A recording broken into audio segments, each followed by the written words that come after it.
Hello, my name's Michael Conneely, and this is my Part 2 December astrology post, upcoming planet transits and opportunities. So Part 1 reviewed 6 energies that were already affecting our lives and our minds and our emotions from before December started. But now we look at new upcoming planet movements in the heavens in December. So first of all, just a note on the 3 December lunations. I do a separate blog post and video about each lunation, always. So the new moon of the 1st of December, well, that was at 15 Vedic Scorpio in Anuradha Nakshatra.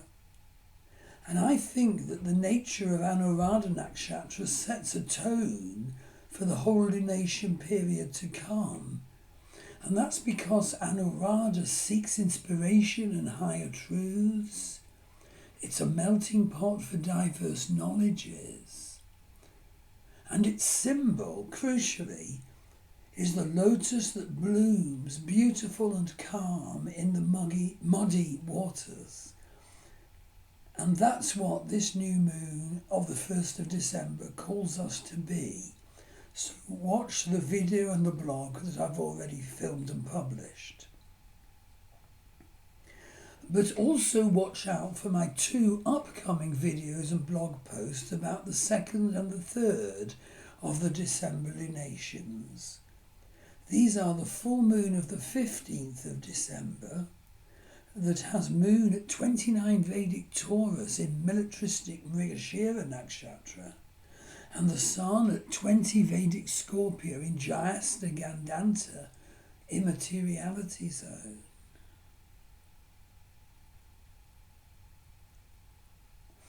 The second new moon of December 24 is on the 30th of December. It's at 15 Vedic Sagittarius and it's in Purvashada Nakshatra.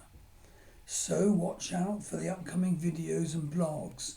And do go to my September astrology month page on my Star Wheel Astrology website, where there's a wonderful display of the charts in Vedic and Western astrology for all of the lunations and for like the ephemeris of planet positions over the month.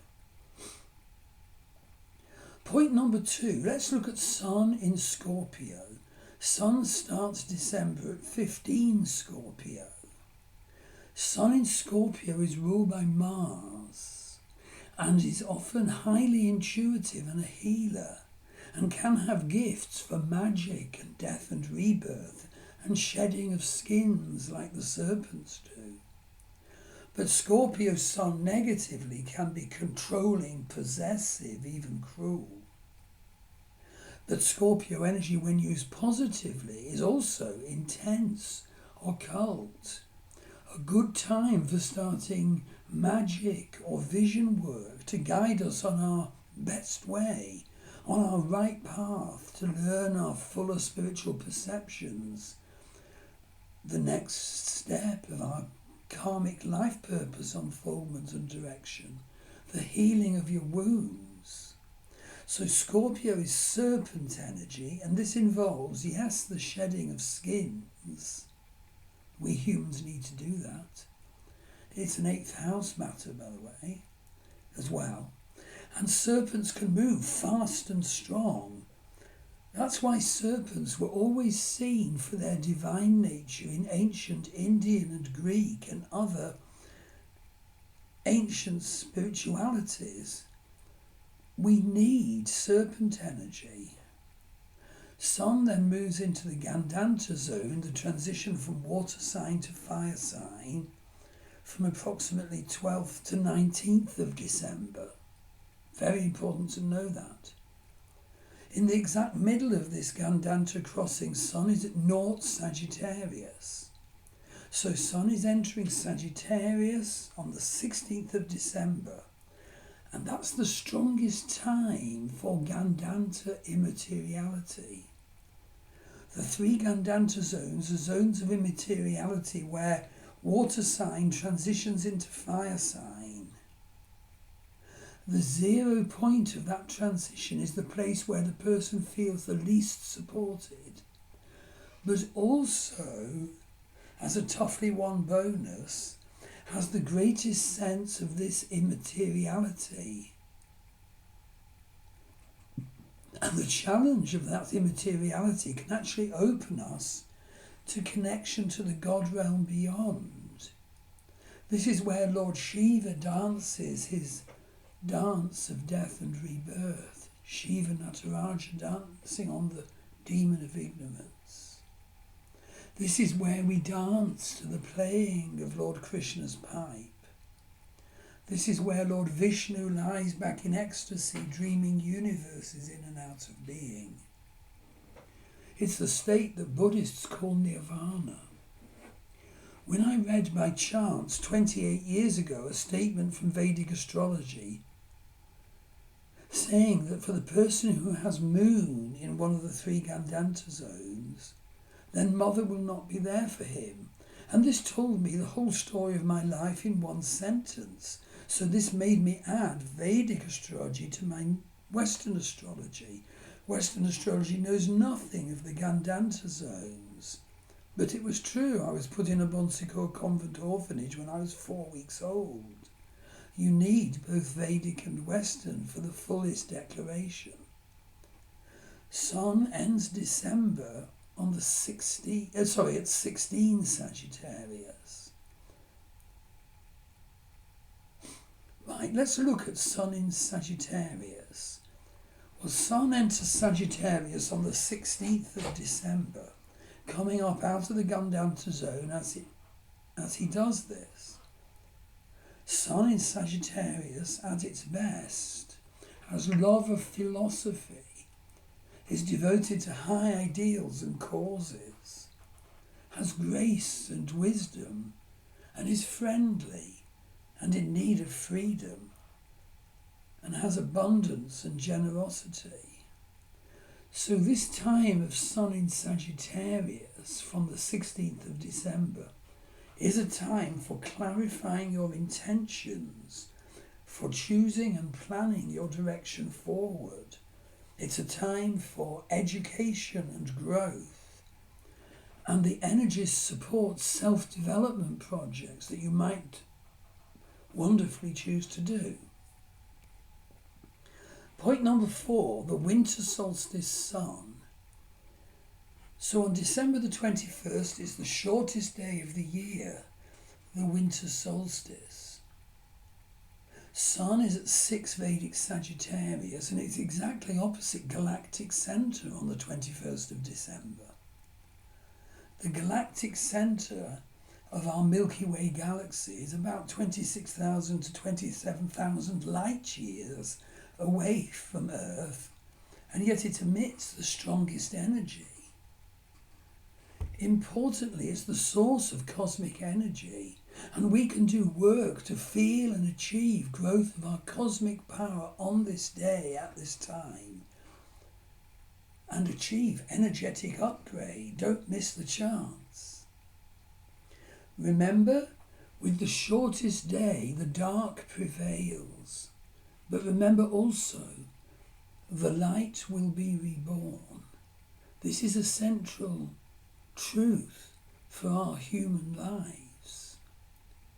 In fact, the winter solstice energy was so valued by the ancients, and so many of the ancient Stone Age monuments and tombs around here in Ireland are orientated to the winter solstice sun. These were the Paleolithic peoples, Ireland's first farmers, who arrived here from Anatolia. And solstice sun energy was still sacred to the Irish Iron Age Druids as well, who arrived after them. Point number 5, Mercury in December. Well, as I said in the introduction, part 1 video and blog, this month of December starts with Mercury still retrograde at 25 Vedic Scorpio. Note that Jupiter is at 22 Vedic Taurus, and so transits opposition Mercury exact at 22 Scorpio on the 4th of December. Note also that Sun at 20 Scorpio conjuncts Mercury on the 6th of December at 20 Scorpio. And noted also that this Mercury retrograde period lasts until the 22nd of December, when Mercury will be at 15 Scorpio. Mercury then goes forward again to end December at 25 Scorpio. And Mercury finally leaves his shadow phase on the 4th of January at 29 Scorpio. So, see that calendar of dates and expect all the usual Mercury retrograde chaos and stress and communication issues from the 26th of November to the 4th of January. By the way, it's very significant that Mercury turns direct on the day of the full moon in December. And this can be such a good energy for us to complete and bring together some key project. For example, it could be buying a needed new car, making a firm decision on needed new building work, or starting a new run of daily healing and empowerment work. So this is the time to adjust to and gear changes and new insights that came to you during the recent Mercury retrograde period before the 1st of December. So item 6, Venus in December. Having looked at Sun and Mercury, let's now look at Venus, the planet of love and beauty and wealth. Importantly, in the Vedic understanding, Venus is the preceptor of demons. Jupiter is seen as the greater benefic, offering us help with enlargement, blessing and connection to the divine. But Venus is seen as the lesser benefic, and that is because Venus has the special talent that it can get through to souls lost in some way or even evil. And he does this through being kind, by being kind, which is divine. Capricorn is ruled by Saturn, and Saturn's effect on Venus creates a serious, even limiting effect on matters like love and money. But positively, Saturn's effect on Venus, I'm talking about when Venus is transiting Capricorn from December the 2nd to the 29th. Saturn's positive effect on Venus can be dutiful, stability, practical goals. You can plan your finances, etc., better and more soberly. You might become more dutiful to your loved ones. Although negatively, you may get to be full of fear on some of these Venus issues. This is a key time for focusing on, in a loving way, on practical difficulties while Venus is in Capricorn. Be careful, though, of the time when Venus transits conjunct Pluto, opposition Mars. Venus is conjunct Pluto on the 7th of December. Venus is conjunct Mars on the 11th of December. Now, at the end of the month, Venus actually enters Aquarius on December the 29th, and that can be a more futuristic, innovative, constructive sort of Venus. Note crucially that Venus in Aquarius will actually get to become conjunct with Saturn in Aquarius on the 17th of January, and Saturn conjunct Venus is very tough, but actually can have a deep and wonderful meaning as for the understanding and management of love. Point number 7, Mars in December. Mars starts December at 11 Cancer, the sign of Mars debilitation. So watch out for frustration, irritation, arguments and flares out while Mars is in Cancer. Note Mars turns retrograde on the 7th of December at 11 Cancer, and Mars ends December still retrograde at 7 Cancer. If you notice the frustrations of Cancer Mars flaring up, well, this is positively the time to get better insights into the nature of your Mars, how to control your negative Mars, the need to reassess how you handle your ambitions and passions and love and your communication patterns. Be patient. By the way, be careful around the time of the Mars station and watch your mind. Note this is a difficult time. Although it is an excellent time to notice more fully our patterns of agitation and frustration that harm love, so the couple can actually work together to heal these negative patterns. Another point is that Mars is a masculine energy, but it's in Cancer, water sign, which is feminine. So if we can clarify and meet this masculine-feminine energy balance at this time, this challenge at this time, this is a wonderful growth time for learning to balance masculine and feminine expression. Very useful. I find that Mars in Cancer can be quite focused when it comes to matters that need to be managed and solved, for example, key expensive purchases. So ideally we can learn to manage our frustration and be more businesslike and focused and work together with our partner. Looking ahead, note that Mars retrogrades to Naught Cancer on the 20th of January, retrograding still onward into Gemini from the 20th of January, and turning direct again at 22 Gemini on the 24th of February, so re-entering Cancer on the 5th of April. And absolutely be aware there are two more cases of Mars opposite Pluto. The first was the 3rd of November, the second is the 3rd of January, the third is the 26th of April. Notice those are the exact dates of Mars opposite Pluto transits. As you know, the effect of Mars opposite Pluto transits are massive. They need special work within us, so note those dates. So point number 8 is Jupiter in December. Jupiter starts December retrograde at 22 Taurus and ends December at 19 Taurus. Jupiter is in Rohini Nakshatra until the 11th of April, when Jupiter enters Mrigashira Nakshatra. Note that Jupiter's transit in Rohini Nakshatra, which is ruled by the moon, gives Jupiter increased intuition and sensitivity and family orientation, optimism and expansion. Jupiter's opposition the Sun on the 7th of December, with Jupiter at 22 Taurus, Sun at 22 Scorpio. Positively, this is Jupiter giving your Sun blessing and fortune.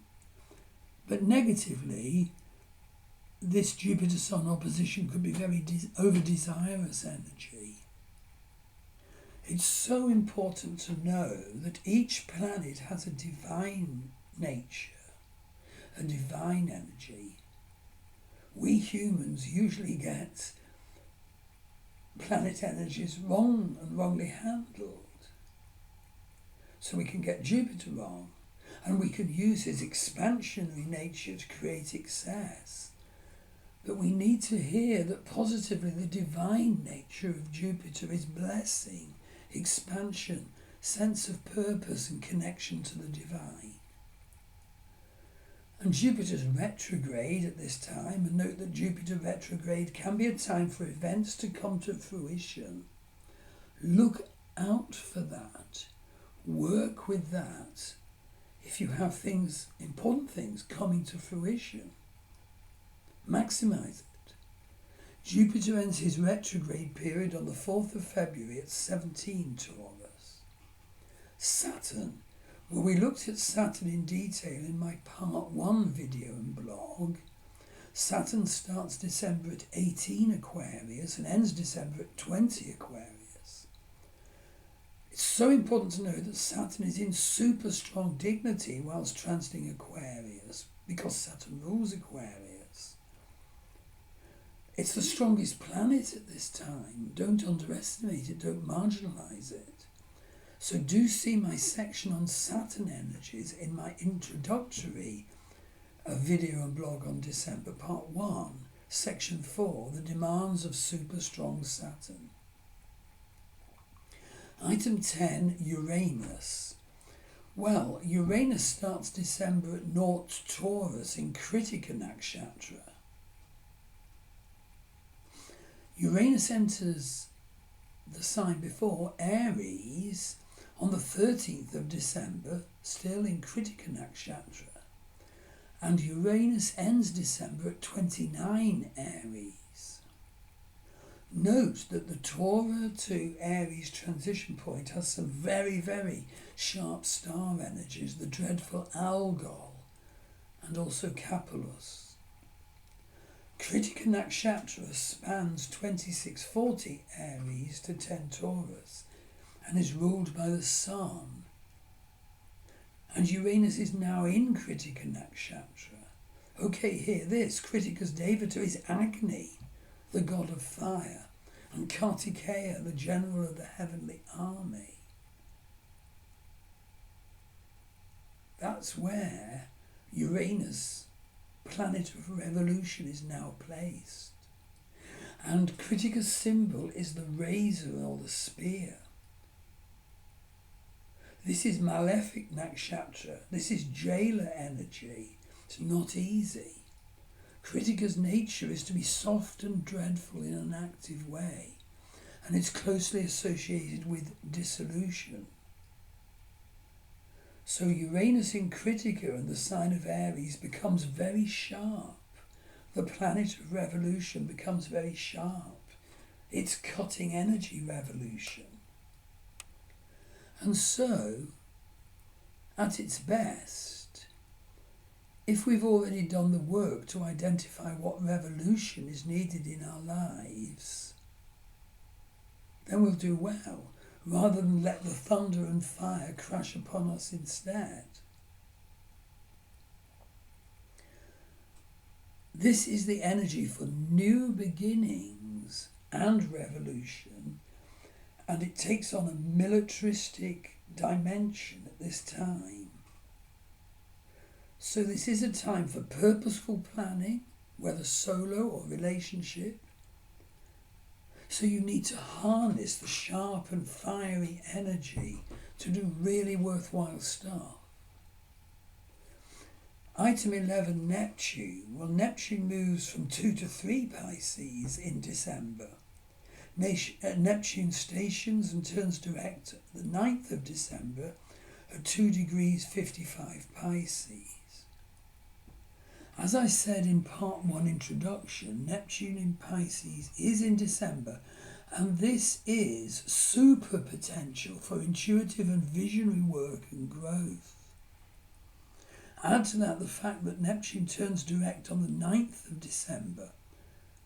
And note that this time has super potential for you to make decisions as to how to structure your intuitive or magical or visionary work now. It's a very good time to go on a course to use the tarot. Visionary work and transformation work and shamanic journeys can go so well together with astrology all this time. So you can buy a standalone shamanic journey for me, or you can buy a shamanic journey as an add-on to your astrology reading. So you'd go to my Star Wheel Astrology website to buy the astrology reading but you'd go to my Druid Forest School website to get the shamanic journey as an add-on or a standalone. The links are all in the blog and beneath the YouTube for description. Neptune energies at this time are so good for dream work, creativity work and vision work. Okay, Pluto. Pluto stays within 6 degrees Capricorn all December. As I said above, Pluto receives 3 opposition aspects from Mars. 3rd November, 3rd January, 26th April. Now this is Journey to the Abyss energy, and you can actually buy a Journey to the Abyss session with me on my Star Wheel Astrology website. Indeed, have it with an astrology reading, that's how it comes. This is the wonderful Greek spirituality of Persephone's abduction to the underworld by Pluto, where that abduction actually made her its queen. This is also the Babylonian spirituality of the descent to the underworld of Ishtar, also called Inanna, that she went into absolute misery. But when she was at the beginning of that journey, she was goddess of the earth, but because of her dreadful journey, she became goddess of love as well. And this is also the wonderful Greek spirituality of Hecate Lampardios. This involves going down to her cave, and there you find she shines great light from her torches onto us. And this light of Hecate helps us identify shadows taking up room in our sacred space that should not be there. Helps us pull out shadows that shouldn't be in our unconscious. They're only there because we weren't allowed our full power. And it helps us connect to and boost the fire that burns within, thus seeing your true inner light, nourishing your inner fire. So please note I offer such wonderful journeys of healing, building upon the insights of your astrology, which of course as always is Western psychodynamic astrology and also the wonders of Vedic astrology. And I can couple these with different facets of this shamanic work, vision work, magical work, journey to the abyss, etc. So you can buy your standalone shamanic journey, or vision work or journey to the abyss, whatever it is, as an add-on to the astrology reading or as a standalone. So you can get the astrology through Star Wheel Astrology, and you go to my Druid Forest School website and go to the bottom of the shamanism page to buy your add-on journey or your standalone journey. Chiron. Well, Chiron starts December at the 25 Vedic Pisces, Western Tropical 19 Aries. Fascinatingly, Chiron is opposition Lilith all December 2024. Chiron is our existential wound, in the healing of which we can become the healer of others. After a long, long retrograde, Chiron stations direct on December the 29th. This will bring clearer to the light our core wounds. Do vision work at this time. Create a plan for how you'll bring in healing, either solo or in partnership. Absolutely do check out which of your natal planets are in aspect to Chiron at this time. This is a time to do deep analysis work to identify and then heal your wounds. Get a reading from me about this. And this is the Chiron return of the United States now until 2026. The country's wounds will surface to be healed now, at the same time as the United States Pluto return. We're at the third and final activation of that, with Mars opposition Pluto. So this is a huge healing crisis time.